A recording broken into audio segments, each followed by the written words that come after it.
যারা সৌদি আরবে লোক কাফেলা করেন আপনারা, আমি তাদেরকে অনুরোধ করে বলতেছি, এখানে অনেক বাংলাদেশি বিপদে আছে।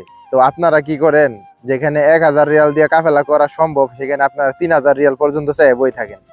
যেখানে আপনার 2000 রিয়াল নিলে, মানে আপনারা একজন মানুষ যদি 2000 রিয়ালও স্বীকার করে যে 2000 রিয়াল, তারপর আপনারা কাজ দিতে চান না, 3000 রিয়ালই লাগবে।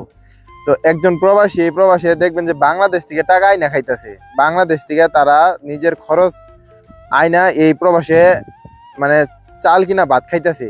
তো সেই প্রবাসীটার কাছ থেকে যদি আপনি বাংলাদেশের 1 লাখ টাকা আশা করেন যে আপনাকে 1 লাখ টাকা দেওয়া লাগবো কাফেলা করতে, সে কি দিতে পারবো? অনেক প্রবাসী ফ্রিতে কাফেলা হইতে চায়, অনেক অনেক প্রবাসী, কিন্তু যখনই 1000 রিয়ালের কথা শুনে, 1500 রিয়ালের কথা শুনে, তখনই সে কাফেলা হইতে চায় না, আবার সে বসে থাকে যে কোন জায়গায় ফ্রিতে কাফেলা হওয়া যায়। তো ফ্রিতে তো কাফেলা হওয়া যায় না সৌদি আরব। আত্মীয় স্বজনরা কাজ দিব, এরকম আত্মীয় স্বজন খুব কমই আছে। এমনকি আত্মীয় স্বজনরাও টাকা খাওয়ার ধান্দা করে এই প্রবাসে, কারণ এই প্রবাসে কারে খাইয়া মানে নিজে টাকা ইনকাম করা যায় সেই চেষ্টা চলতেছে বর্তমানে।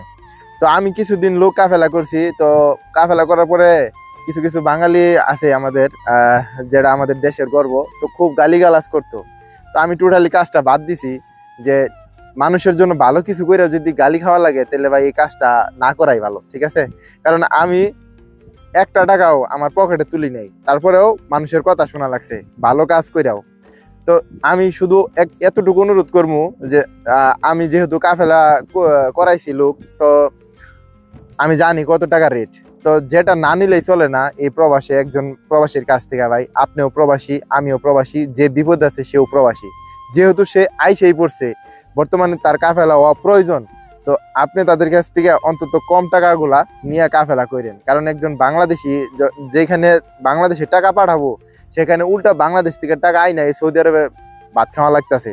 এমনও প্রবাসী আছে যে পরিবারে বলতে পারতেছে না, বন্ধু বান্ধবের কাছ থেকে মানে এই রুম ওই রুম এরকম করে খাইতেছে, আত্মীয় স্বজনের কাছে যাইতেছে, টাকা পয়সা নাই, কেউ টাকা পয়সা দিতে চায় না।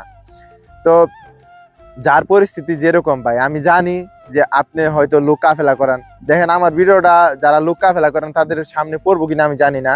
তো ভিডিওটা যারা দেখতেছেন যদি পারেন একটু শেয়ার করে দিন, আর যদি না পারেন তাহলে দরকার নাই। এমনিতে যদি লোক যারা কাফেলা করেন আমার ভিডিওটা যদি আপনাদের সামনে যায়, আমি অনুরোধ করে বলবো ভাই, বাংলাদেশের অনেক লোক এই প্রবাসে বিপদে আছে, যেখানে অনেক লোকে কাজ জানে, রঙের কাজ জানে, টাইসের কাজ জানে, সেলাইয়ের কাজ জানে। আমি জানি অনেকে আমার ইনবক্সে মেসেজ দেন, ভাই আমি এই কাজ জানি ওই কাজ জানি, কিন্তু তারপরেও তারা কাজ পাইতেছে না। কি কারণ? কি যে সঠিক লোক তারা মানে খুঁজে পাইতেছে না, যে এখানে গেলে কাজ পাবো। তো যদি আপনি টাকার মাধ্যমে কাজ দেন ভাই, অন্তত টাকাগুলা নিয়ে আবার অনেকে মাইরাও খায়। আগে 500 রিয়াল চায় বা 200 রিয়াল চায় যে অ্যাডভান্স নেওয়ার পরে তার ফোনই বন্ধ থাকে। তো এরকম কাজ যারা করেন ভাই, একটা সিম কিনতে সৌদি আরবের আর কয়টা লাগে, ওই সিমটা আপনারা বন্ধ করে দেন। এরকম করেন না। এখানে একজন প্রবাসী বিপদে পড়ে আপনার কাছে কাফেলা হইতে চাইছে, কাফেলা জন্য টাকা দিছে, এখন আপনিও যদি বেইমানি করেন, অনেক প্রবাসী ভাই দেখেন যে চিন্তা ভাবনায় অনেকেই সুইসাইড করে মারাও যায় এই প্রবাসের মধ্যে।